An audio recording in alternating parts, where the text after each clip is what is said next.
Ever wonder why your coffee never tastes as good as what you get at the cafe? I've uncovered the secrets coffee shops won't tell you and the mistakes you need to avoid when buying beans. Let's dive in.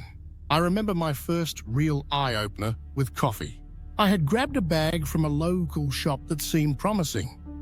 Beautiful packaging, bold claims, even a hefty price tag. But when I brewed it at home, it was flat and disappointing. It was then that I started digging deeper, asking, what am I missing? This one question led to a journey where I learned what makes great coffee truly great and what most buyers overlook. Let's start with specialty coffee versus the supermarket kind. Specialty coffee is different, and it's not just a fancy term for marketing. Unlike most supermarket options that are mass-produced and lose flavor by the time they hit the shelf, specialty coffee is sourced with care. It comes with a story, traceable to the farm or cooperative that grew it, often roasted in small batches. This attention to detail means it's fresher and richer in taste. You might wonder, why does this even matter? Well, coffee is at its peak flavor for only a limited time, and specialty beans are meant to be enjoyed when they're at their best. Now, how can you tell if coffee is fresh or stale? Here's the insider tip. Always look for the roast date. Supermarket coffee usually has only a best before date, which tells you little about when it was roasted. A fresh coffee bean should ideally be used within 2 to 4 weeks of roasting for maximum flavor. If you're wondering, is this really that important? Yes. The difference between fresh and stale coffee is night and day, and you'll taste it in every sip. So, what should you look for when buying coffee? First, go beyond the packaging. Don't just be swayed by a nice label or catchy name. Look for details like the region, the processing method, more on that later, and tasting notes. If the bag doesn't mention any of these, it's a red flag. The goal is to find beans that tell you where they come from and how they're processed. This information isn't just fluff. It's the key to choosing coffee you'll actually enjoy. And let's talk about one thing that's often misunderstood. Roast dates versus expiration dates. The roast date tells you when the coffee was roasted, while an expiration date is just a vague guideline for when it might go stale. Always choose coffee that clearly states a roast date. This is your best clue to knowing how fresh the beans are. When choosing coffee, opt for whole beans over pre-ground ones. Whole beans retain their freshness longer, allowing you to grind them just before brewing for optimal flavor. Pre-ground coffee, on the other hand, loses its aroma and taste more quickly due to increased exposure to air. Understanding processing methods is also crucial.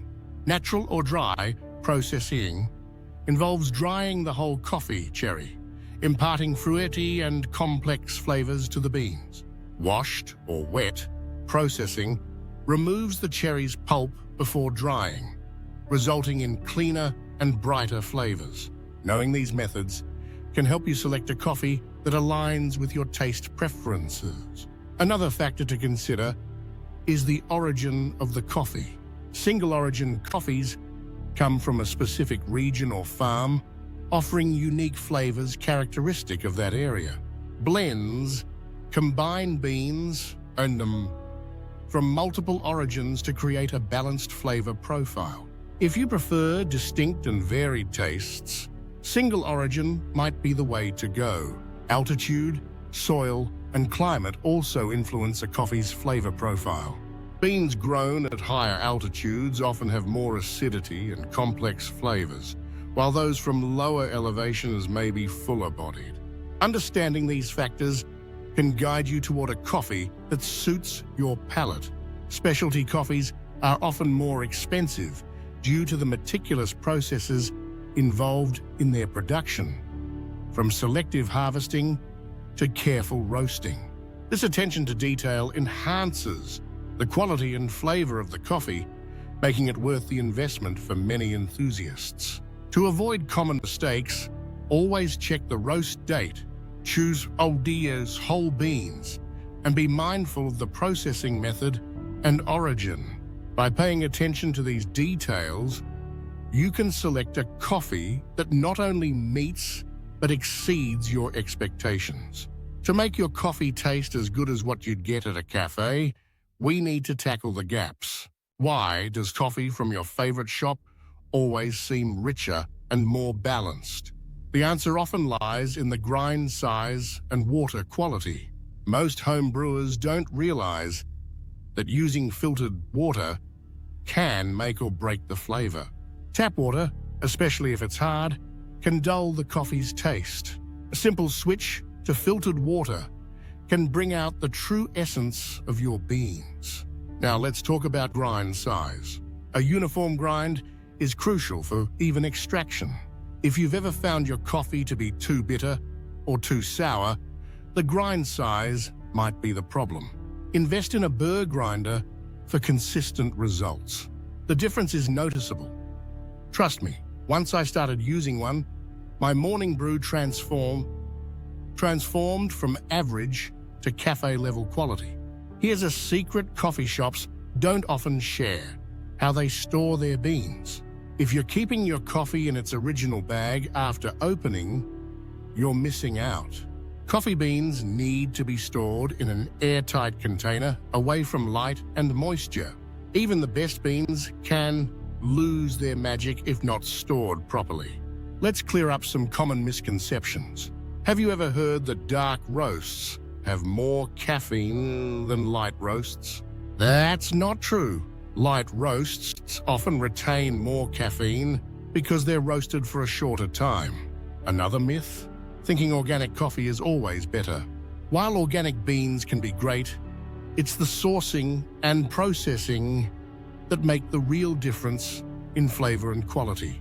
One important factor many overlook is tasting notes. You might see words like citrus or chocolate on a coffee bag and wonder, what does that really mean for my cup?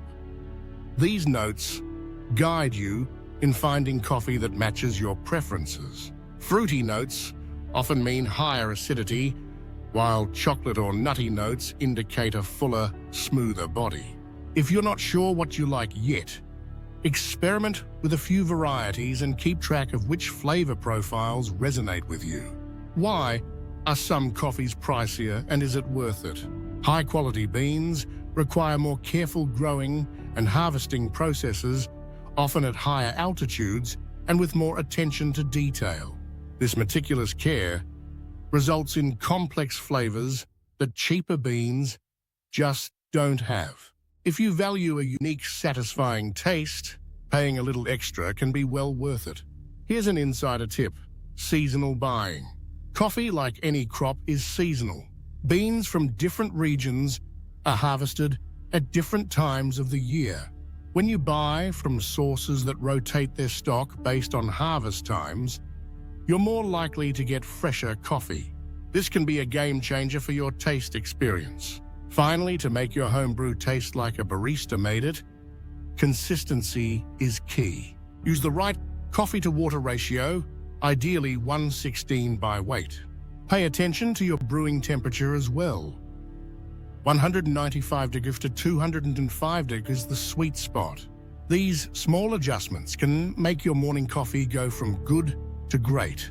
By the way, if you've ever wondered whether coffee could be helping or harming your heart over time, my next video dives deep into the science behind it. We'll explore the long-term effects of your daily cup and what it might mean for your heart health. You won't want to miss it. Remember, buying great coffee isn't just about grabbing what looks premium. It's about understanding roast dates, selecting whole beans, knowing processing methods, and fine-tuning your brewing process. Apply these tips, and you'll notice the difference in every cup.